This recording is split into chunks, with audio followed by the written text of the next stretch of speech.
We are off to Pineapple Fabrics. It's August 16th, 2019.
I hope it's not too crowded and I can get a good seat for Alison Glass's lecture. That would be fun. And hopefully they'll let me video it for you guys.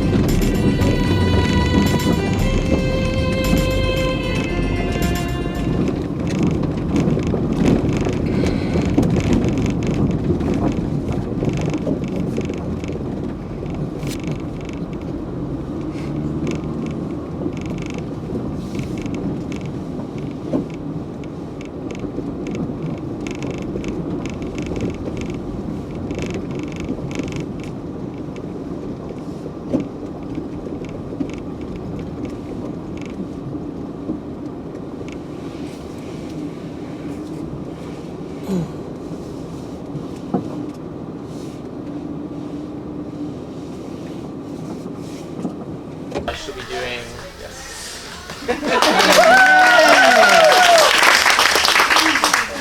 she'll be doing a little trunk show for everybody, and we'll have questions at the end. Everybody has questions, and so without further ado, Alison Glass. Okay, great, thank you.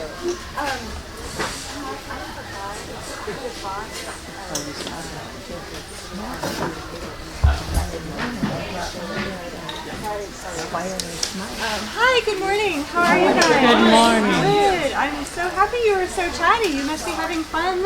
Yeah. Neighbors, good. And how's all the fabric?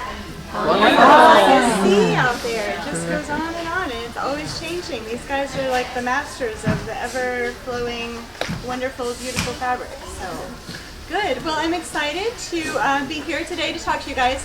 Can you hear okay in the back? No? Okay, I'll try to yell louder. I'm not very loud, but I will try. Is that any better? Yeah? Okay. And poor people up here are gonna have to, they'll be plugging their ears. So just, if you can't hear, raise your hand and I'll really do my best. It's a little hard because it's noisy behind us as well. Alright, so my name is Alison Glass. I design fabric for Andover Fabrics. I've been doing that for a while now. I've sort of lost track, maybe 8, 9 years, something like that. I do know we're coming up on 10 eventually, and we'll have some fun ideas of interesting things to do when we get there, but you always have to like celebrate milestones, right? I live in Virginia, so it's just about a 4-hour drive to here, not too far, in the Hampton Roads area. Yeah, so. Oh, you are? Okay, so in between Williamsburg and Virginia Beach in Hampton-ish area, so ish. It's weird over there. It's a big peninsula, so there's all this water and you never quite know where you are, basically, or I don't. Maybe some people do, but I never know. We've lived there for 5 or 6 years. My husband is a professor at Old Dominion University in education. We have 2 kids. My daughter is a senior in high school this year. She's 17. Weird, right? I know, crazy. So we're just getting to the, what are you going to do after college stuff. And then our son is going to be a sophomore in high school.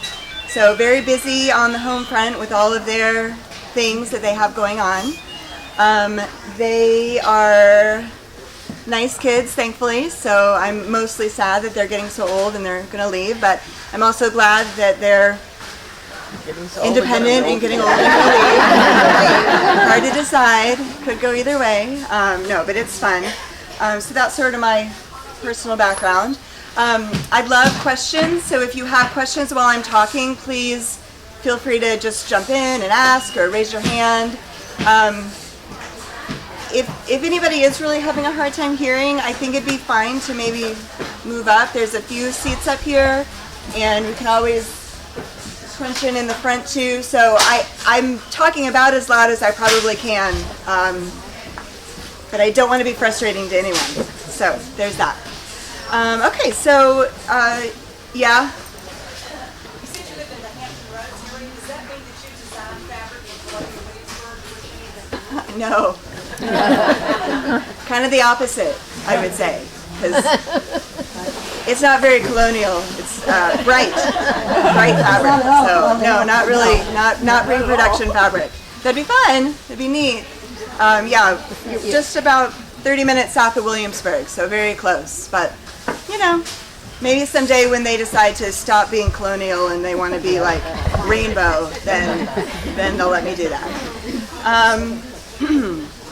So today I'm going to just briefly talk about kind of an overview of the types of fabric I make within a year, but mostly I want to focus on using my sorts of fabric or brighter spectrum-y fabric in effective ways, because it's a little bit different sometimes than you're looking at it in a bit of a different way maybe than some other fabrics. So that's sort of our focus for the day. And again, I love questions, so ask anything. If I know that some of you might be on a time frame, if you need to pop out to finish your shopping or because you have to go, don't just do that. Don't worry about me, because sometimes I do go on and on too long. So I'm going to try really hard not to do that. But if you need to move on with your day, please feel free to do so. Okay? Okay. Let's see. Okay, so within any given year, I usually make about 4 different general types of fabric lines. In January of every year, we release a fabric line that's underneath the Sunprint umbrella. It's a blender line. Every January, it's 27 new fabrics, 3 designs, but in 9 colors each. So it's a whole spectrum of color, all the way from pinks down to black and whites. The idea behind the line is that it is a blender line, but it's a little bit more, it's not just a solid. It has a little bit of print going on, but it definitely is something that you can blend in with any of my fabric lines and also with a lot of other fabric lines. The idea is that it's kind of a paint box of color that you can use in your quilting in whatever ways works for you. So this is a really simple quilt that we put together. This is the Sunprint fabric from 2019. And this shows almost the whole range. It leaves out the white and some of the grays. But this is just to give an example of this fabric line that we do every January. Chad left. He'll be back to hold the quilts, but I'll do it for now. That's all right, I got it. All right, so this is Sunprint 2019. I did see they have some little packs of these out there, so if that's something you're into, you know, go for it. Sunprint 2020 is in the works. I just got strike-offs for it, and then in just 2 more years, we will have 10 years of Sunprint, so it's a really large line. If you have Sunprint fabric from 2016, 15, 14, it all kind of blends together into this big palette of color. I love for fabric to be useful to people. I don't want it to be something that you get and you're not sure what to do with. So a lot of my intention behind the things I design is to make sure that it is something you can really use. You know, I know we all probably have big collections of fabric, but it's nice to make things with it. Is it, or do you prefer to collect it? I mean, either way is really fine with me. Collect it all you want. I feel bad for this thing.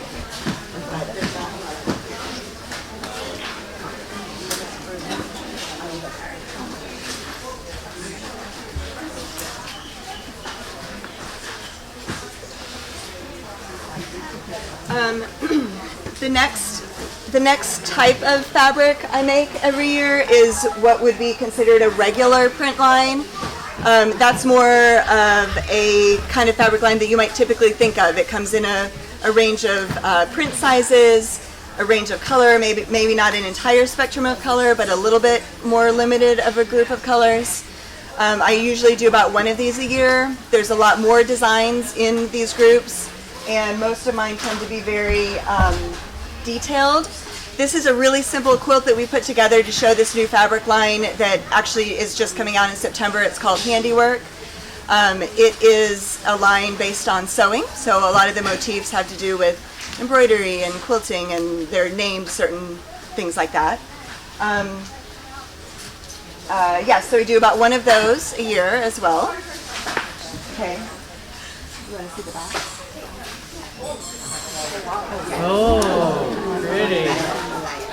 This is the one and only wide back fabric print I've ever made. There's a mermaid. Do you see her? Oh, beautiful. Yeah, that's all right. So the regular print lines are what you typically think of in a quilt fabric line, like I said, with the different sizes, different. You know, the idea behind those is that the designer is putting together the prints for you, so you can go get the whole line and make a quilt, and hopefully it'll all go together nicely. That's what those are.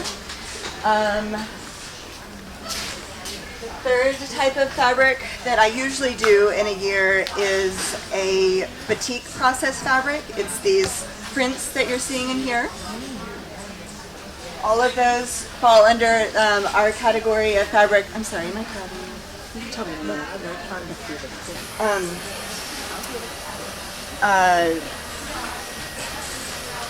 Oh, I'm sorry. All of that is under the fabric category called handcrafted, which is any of my batik fabrics.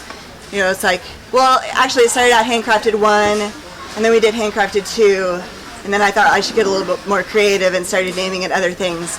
But we're working on our 7th handcrafted collection right now. This one was out last year. The little stripy fabric is not handcrafted, it's a woven fabric, which is an intro to the 4th type of fabric I typically do in a year, which is something I call a wild card line. What that means is that it's sort of an other. It might be a woven fabric line, it might be a garment fabric line, or a jersey line, or, you know, a little white on white line, something like that, that is kind of an extra that we do in a year. So that's sort of the overview of the fabrics. Do you have questions about that? You want to see the back? That is that same one, but in the other colorway. We do tend to use it a lot because it's already put together and we're always in a hurry, so we're like, oh, let's use that. Goes with a lot. So, yeah.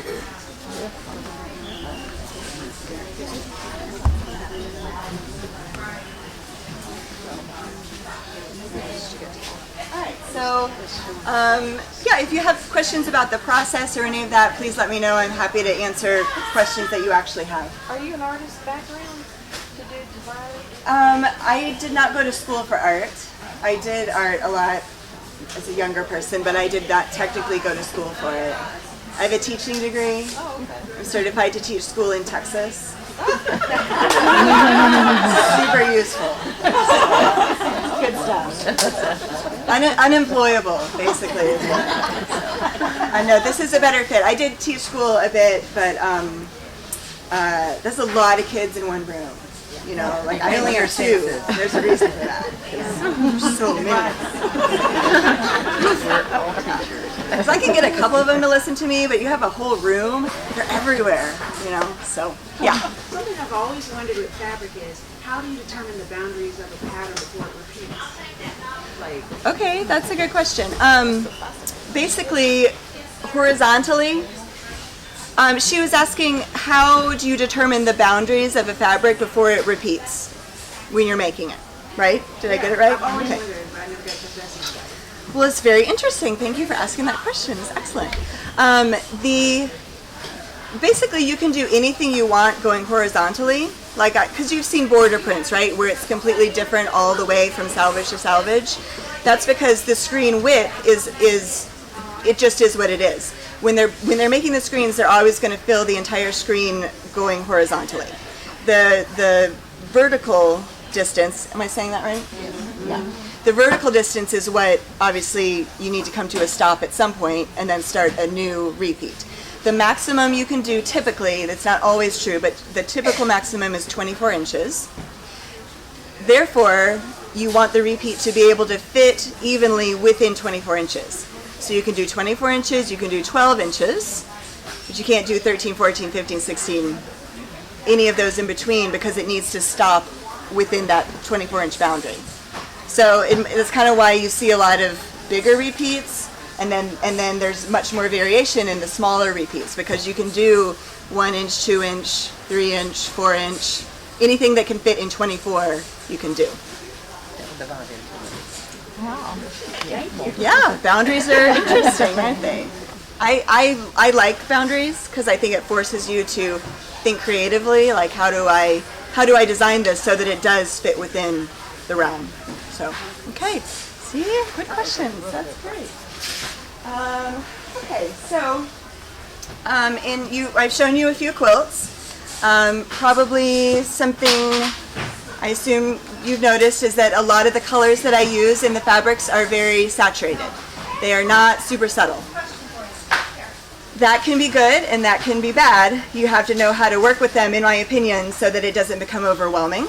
I'm sure you've seen quilts sometimes that are all highly saturated color and all jumbled together, and sometimes it's kind of a little bit like, oh, ow, that kind of hurts to look at. You know what I mean? It can be a lot. So with the types of colors that I use, something I'd like you to notice when we're looking at these is that in a lot of cases, even though we're using a lot of the colors, a whole big range, and they're very bright and very saturated, we're pairing it with super subtle background colors a lot in order to both give your eye a place of rest so that it isn't overwhelming, and also to allow those bright colors to kind of shine and be the star within a darker background. Does that make sense? Okay.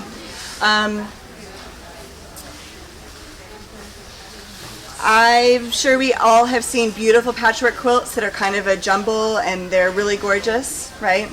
Okay, that's a skill in and of itself though, because it can fall into too much really quickly. That's my opinion. I have a lot of opinions. I'm gonna say them all like they're right, but you don't have to agree with anything. We make very few true patchwork quilts that are totally random because, like I said, the fabrics can get overwhelming really quickly. Occasionally we'll make quilts that are a limited palette, like the one Chad is about to show you. This is a quilt called Timber. It is made with one of my fabric lines that's called Kaleidoscope. It's a woven solid line. It's currently 40 colors, and we chose just a few of the colors to make this quilt. In this case, nice, right? Nice to choose a limited palette, not quite so many colors. But since I do make fabrics with all the colors, we do trend towards making quilts that are the whole big range of color. Okay.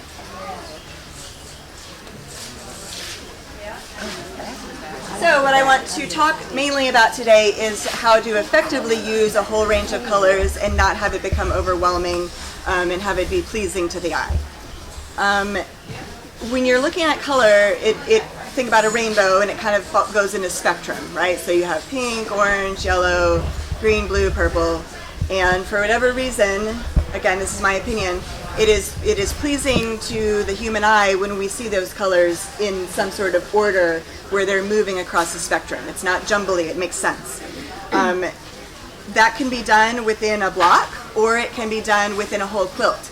This is an example of using a spectrum of color within blocks within a quilt. Can y'all see that? It's so small, you might want to walk it down so they can really see. But okay. This is a quilt using a series of mini blocks that I publish. I have a pattern company as well, and so we have a bunch of quilt patterns. I don't know how many, 30, 40, I've lost track. But these are some mini blocks. They're teeny tiny paper piece blocks that Giuseppe is the guy that works at Andover Fabrics in marketing. He and I did those together. This is an example of the idea of gradating the color in a spectrum order, but just within a block. Okay? Yeah. No. No. Because of my great disorganization, I did not do that. So, but I'm glad I'm here. I know, just pop back and get it. No, but I think if you come back to the next sale, they'll probably have it at that point. So, yeah. And then it's all on my website as well. And I had a bunch of stores, so really just check around locally or the internet and you can probably find them somewhere. So, that is the back. Somebody told me they liked that fabric that I was talking to earlier. Yes, you. Oh, how pretty. You got to ooh and ah for that. Yeah, that fabric is older, but it's the one that people seem to like the most, so it's still available. So, pretty good. Whatever. I'll take it. I like when they reprint it. You don't have to redraw it. They just make more of it. So it's not too bad. Okay, let me see. Okay, this is another example of the same quilt blocks in a quilt. Those blocks, you can kind of choose where you want to stop. You can choose where your edge is. So this is the full block. Those were 4-inch versions of the block. Again, another of exactly the same example where the color is going in a spectrum order. Okay, but if you imagine this, if it was just all randomly in there, it might be good, but it might also be a lot to look at, right? But what do you think? Is this appealing? Yeah, not too bad. Okay. Carly Porter quilted this. She does a style of quilting called graffiti quilting, is what she calls it. It's really beautiful. So if you guys want to look at these up close later when we're done, please feel free to do that. Okay? Let's see the back.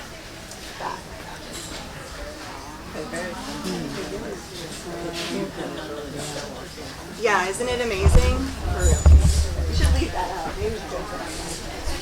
Oh no. Yeah. Okay, so we've talked about color gradating within a block. This quilt is an example of same idea. The color is gradating, but it's within the whole quilt this time. And again, if this was all random, it would have a very, very different look. Might be a little bit harder to take in. This is a mixture of kaleidoscope that I spoke about before, the woven solids, and a wild card line called Sunprint Light, which is all white backgrounds with different color line work. But it's a really fast quilt to make, and it's a free pattern on the Andover website, so you don't even have to pay for it. Is that back border friendly? Oh, the back. For sure. Yes. Yeah, it should be. Looking at it with my eyes and trying to remember what the kit calls for, it should be back border friendly. I would very much doubt that it is. in that quilt, if you noticed, the color was gradating, and it was gradating kind of from the top to the bottom in horizontal lines. Okay. This is another example of that same type of color gradation, also going just down in a row, in a column. Also quilted by Carly. Not bad. This is a newer quilt pattern of ours called Aura. This is actually the back cover alternative version. I'm going to show you the front cover in just a minute. This is the more simple version of the quilt. And it is pretty simple. It's not that many blocks, and then you just have a bunch of space to quilt. It's called Aura, A-U-R-A.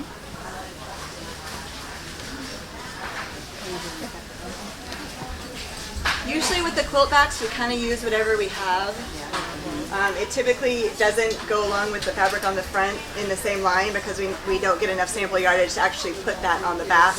But I like the challenge of using what's there and random pieces. So. Okay, so this is that same quilt, but in the full version of it, that is the front cover version. Again, see how we're gradating the color, going down from top to bottom, but it's also not a stark line, right? It's not like this is all pink and this is all red and this is all orange. There's a little bit of mixing back and forth to give it a nice flowy, not too linear feel.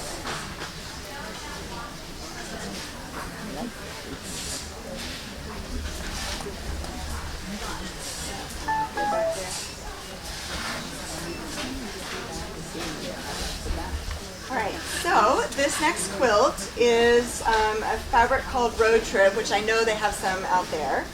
This is a regular print fabric line from this past fall. This is a very simple quilt pattern of mine called Trace, super fast to put together. This is also a color gradation, right? But it's a little different. Anybody want to guess? Triangles are different sizes. The triangles are different sizes, that's true. But the color gradation, this time instead of going horizontally, it's kind of moving at a diagonal, right? From one corner down to the next corner. Another effective way to use the idea of a color gradation, but in a kind of a different way. Kaleidoscope is the background. Kaleidoscope is basically the background in almost every quilt that we make. It's nice, it's a little textury.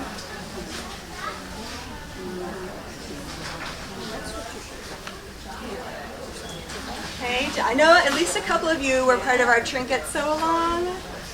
Yeah, you have my friend up here in the front row. Anybody else? No? Okay, that's fine. I have a pattern called Trinket. I'm about to show you the quilt. It is 40 different foundation paper piece blocks that are all, well, most of them are pretty simple as far as foundation paper piecing goes.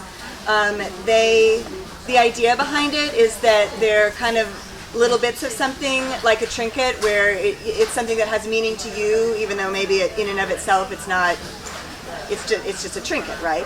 So kind of the challenge was to make these blocks, enjoy the process, maybe infuse some of your own personal meaning into it as you're making it. We had a ton of people participate in our sew-along, and about 450 people actually finished a quilt top, so that was really spectacular. Isn't that amazing? Yeah.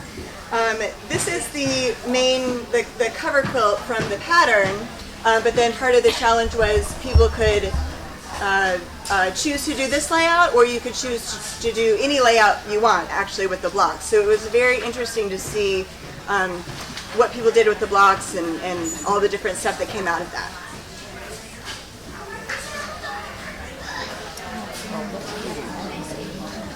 They're just kind of cute. There's like a little box. Or maybe not a fox if you don't want it to be a fox. It can be anything you want. There's no stress. Like this one, there's one that looks, oh, it's a fish one. I think it's a fish. I intended it to be a fish, but then people were rearranging it and making it look like a carrot. Or, yeah, this one right here. They were moving it and turning it and making it look like a carrot. I mean, it's really neat to see what people were doing. You didn't have to put the blocks together exactly like it was shown. You could change it if you wanted to, so kind of fun. All right, again, this is a diagonal color progression, right? Not super stark, but moving the color across so that it doesn't feel too jumbly.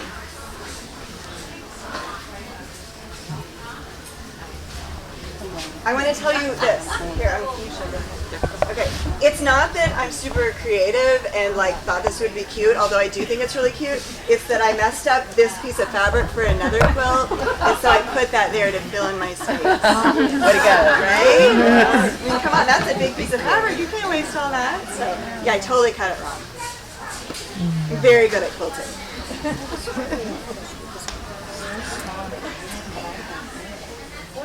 This is an alternate version of the Trinket Quilt where it is less blocks and the background of the blocks are the same as the background of the quilt, so that it gives it a very sparse feel, kind of like they're almost floating on there. Different, right? What kind of color gradation is this? Diagonal. You guys are experts. Next talk, you guys can go. The background. That one is, I think it's iris. It's either sapphire or iris, and I got it mixed up at the beginning, and now I can't remember which one is which. One of them is a darker blue, and that one's the lighter blue. I'm pretty sure it's, I don't know which one it is. It's one of the two. So it's a very gray blue, for sure. Yeah.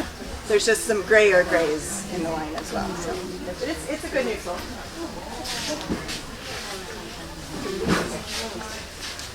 Let's see.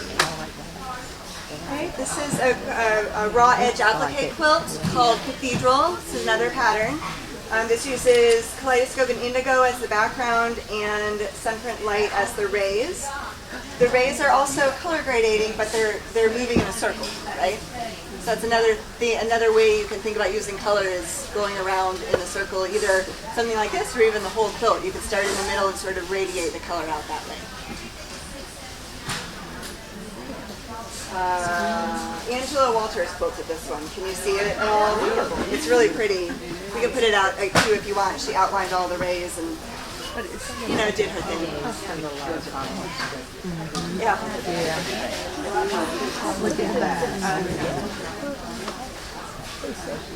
Okay, we have like 3 more left. Are you good? Hanging in there?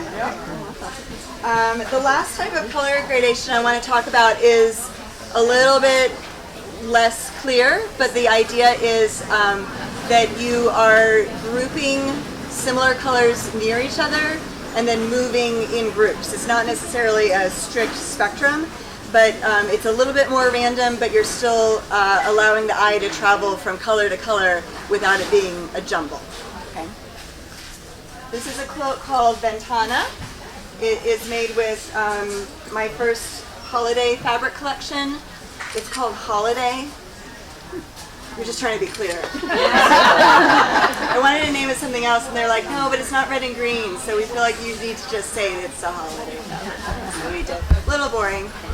But it's not, there's a bunch of little figures and things in there, all based on my grandmother's vintage Scandinavian holiday decorations and cute stuff like that. So. This is Ventana. Did I say that already? Yeah. Okay.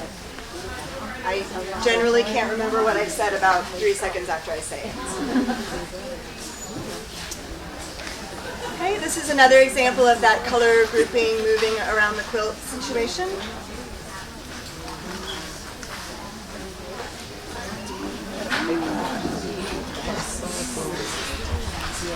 This one's big. This is a quilt pattern called Solstice. It is kind of a starish looking thing. Something I like to point out is that the blocks are actually triangles. The way it's laid out, you think the block is kind of, you know, this kind of big shape, but it's really not.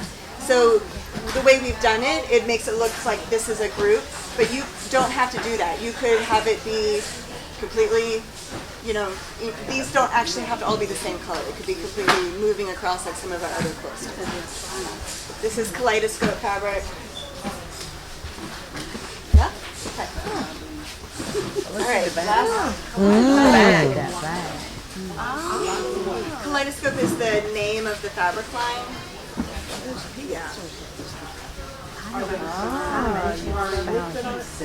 the flying geese is that's a batik fabric, part of the handcrafted line. And that is the print. So that's the print. They are not sewn in the back. Oh, it's the print. Yes, the print. Oh, nice.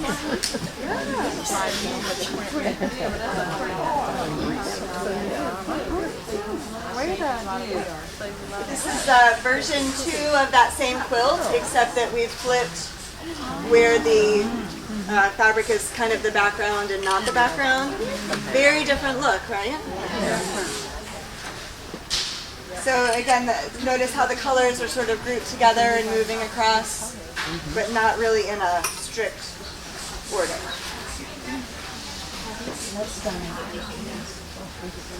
Is that foundation piece or not? It is.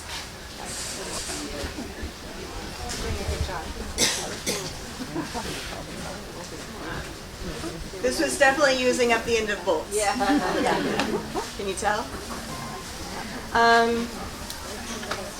Let's see. I wanted to mention to you all that I have a new line of paper goods that is out now. And next time you come to the sale here, they'll probably have some of it. So if you want to see any of that in person, I'm going to leave this box up here, but we have lots of cute things. And somebody, oh no, I don't have the thing I'm looking for. Okay, so anyway, we're out of time, so I'm not going to make you look at that. But if you wanted to look at it, it is there. Do you have any questions for me or anything I can answer? Do you ever design your fabric strictly for like seamless people? I mean, no, not strictly for, but I do try to be very conscious of size of motifs and sometimes space between motifs so that, you know, you have some options, whether it's for foundation or English paper piecing or not. Those little people on the holiday line, definitely I wanted people to be able to cut around them and not decapitate. You know, it's so painful, right? You're sitting there, you're like, oh, the bunny, I have to, and then I try, but sometimes you just can't help it. Yeah. The bunnies are what really gets me. Anything else, or are you ready to go shop? Go shop? Okay, great. Well, have fun. I'll be around. If you want to. Thank you very much.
Everybody needs more, and some people need more than 5 yards. Yeah. They need 3 and a 4.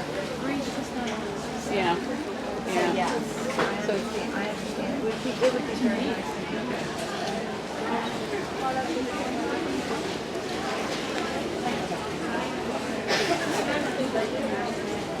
Hello, hello. All right, into the cutting line. I'm back here. You have. You got some ad? Yeah, I got only one. That's the ad what I want.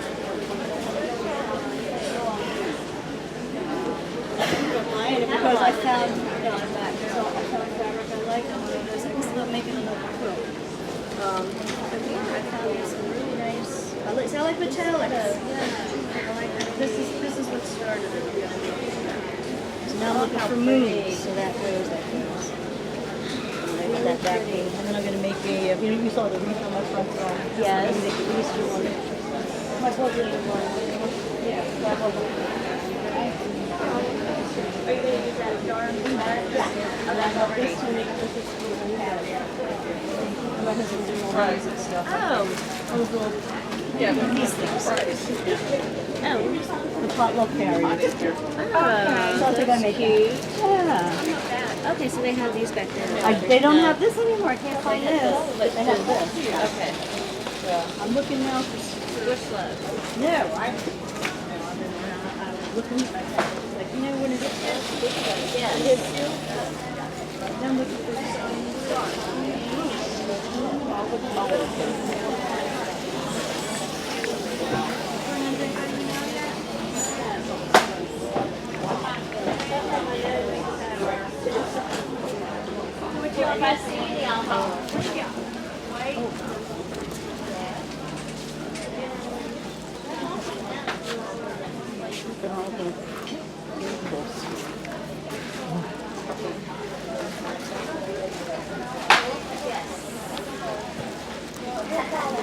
Oh no, that's a good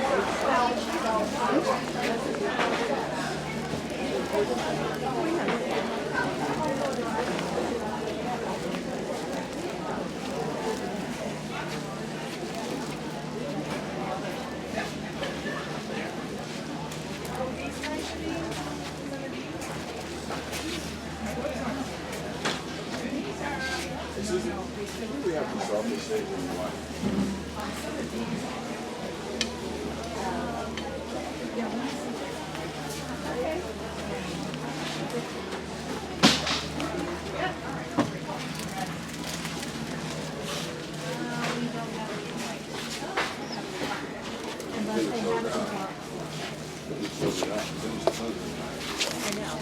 What are you looking for? Softest stage with the white. I think it's gone. It's also.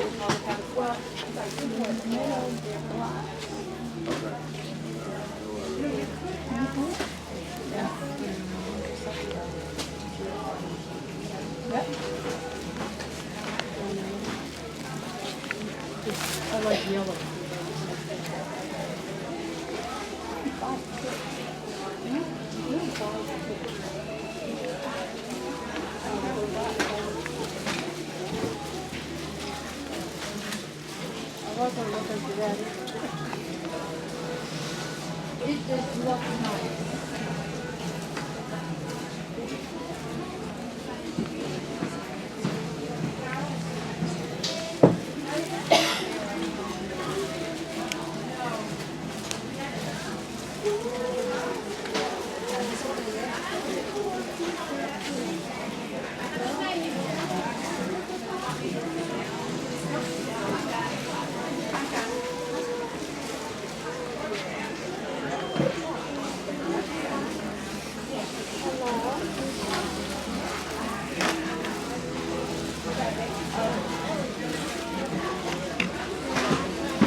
Get off on the Main Street exit for High Point.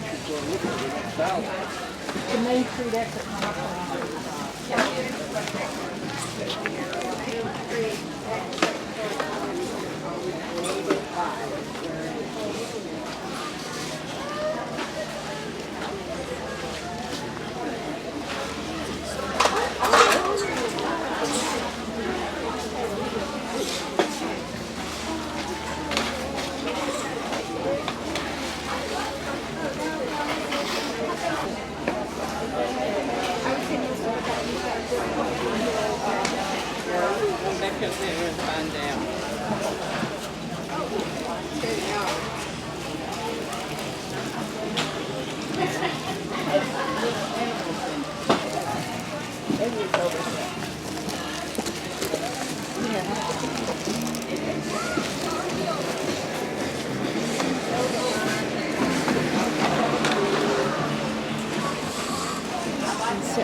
She's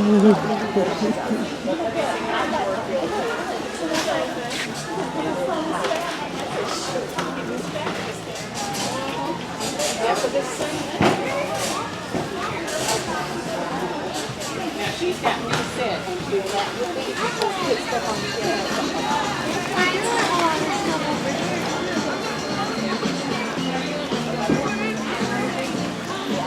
Find battens. I keep seeing people with big old bundles of battens. I just found maybe it's standard. I found a size for $9.99 you get 42 and you get one free. So that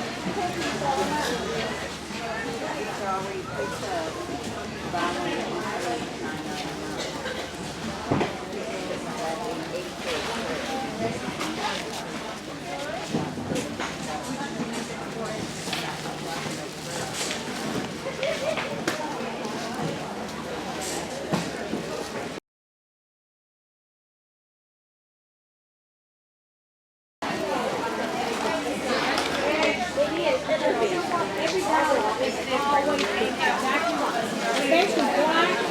Black, and even the bleach was white. Always a different color. Are we at the end? Almost. We're almost there.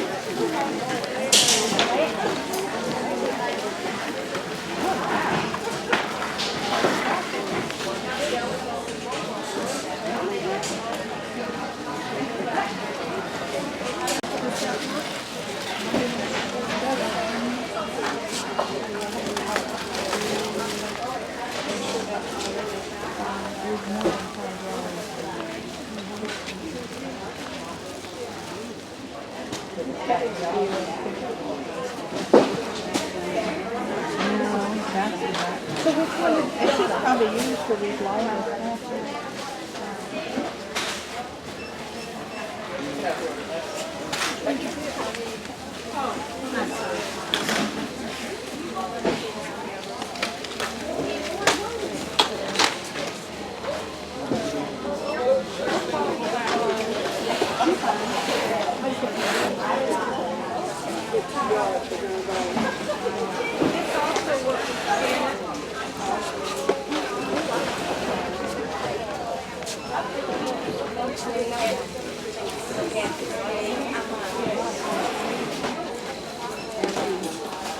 These two will work together.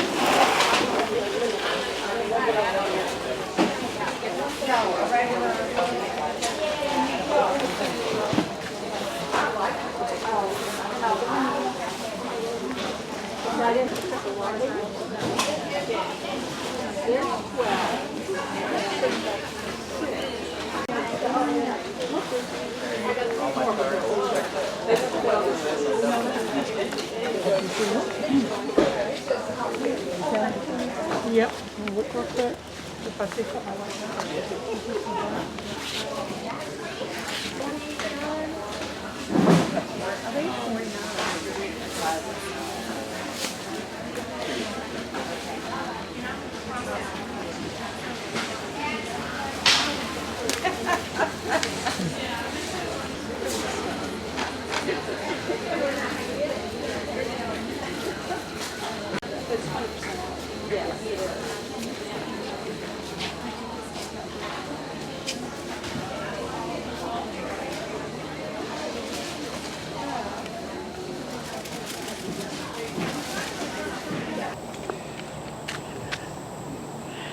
All done. Another successful day at Pineapple Fabrics.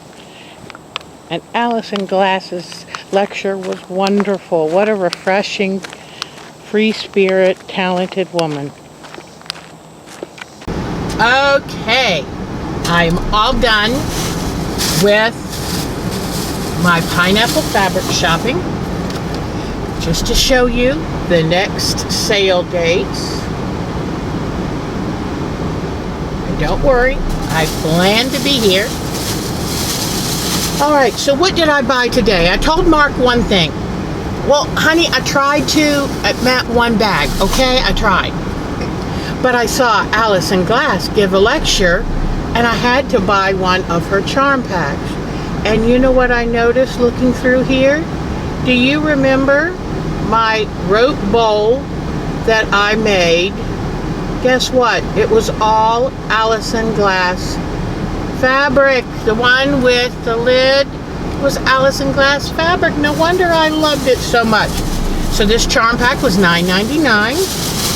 I found a gorgeous Christmas kit called City Lights Kit. I'm very excited to find this because I have a light set or 3 left, a tiny LED light set, and I think this might end up an electrified quilt for Christmas and winter holidays. So I'm very excited. This was marked down to $14.99, and it's 32 by 42 inches, and I think I can do amazing things with it. And since it's pre-printed, I get to enjoy the embellishing and the thread painting and putting the lights on it. So this is going to be a fun project that I'll do before too long. And then I was walking out trying to be good, filming, but trying not to look at fabrics. And I found some more of this fabric for my space series. And I really like this. It's nice dark blue with a little bit of a darker blue black. It's called Morning Moon Fairies, and it's a Robert Kaufman fabric, digitally printed. And I like it because it doesn't have artificial swirls and all kinds of weird stuff. I think it's going to be super. So, got 3 yards of that at $6.79 a yard. So I think I did very good. I think I showed a great deal of restraint. And now, that another sale down, I can't wait until October. I'll see you Sunday and show you these things up close and personally. All right, take care.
We're home.